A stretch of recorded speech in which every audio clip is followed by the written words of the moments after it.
ان کا نام برکت تھا.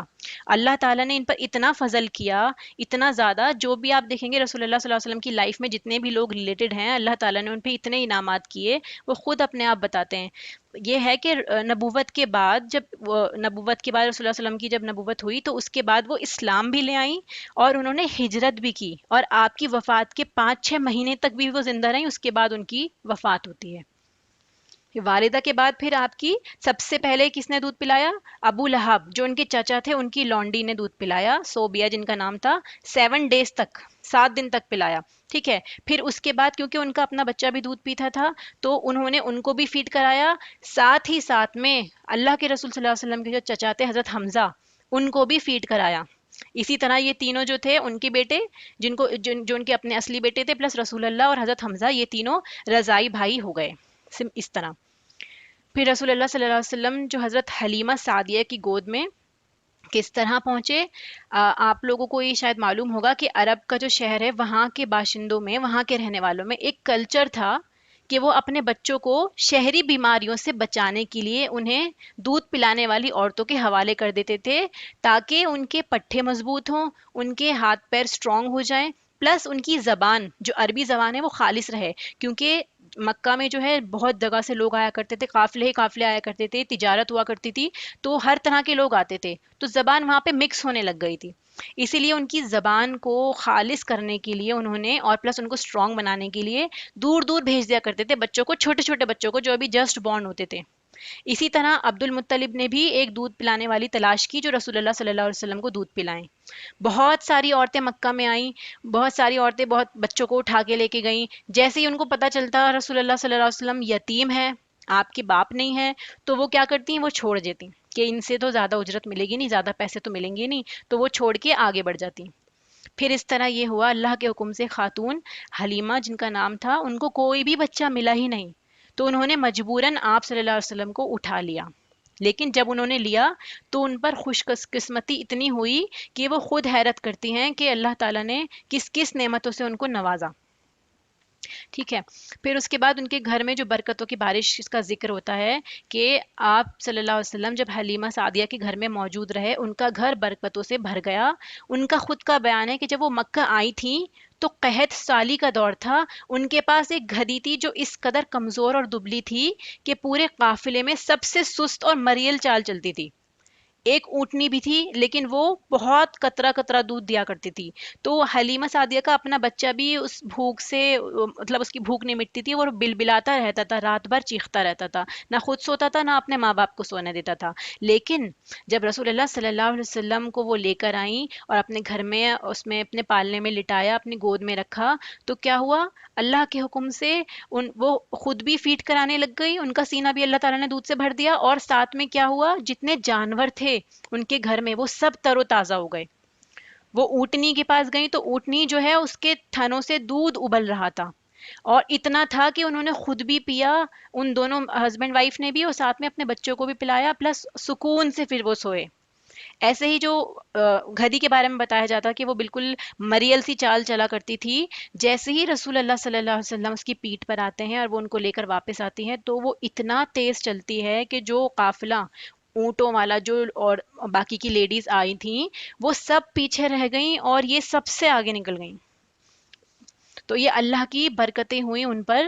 اس طرح سے کیا ہوتا ان کے گھر میں اللہ تعالیٰ نے رزق کی فراوانی کی، ان کے جانوروں کو تندرست کر دیا.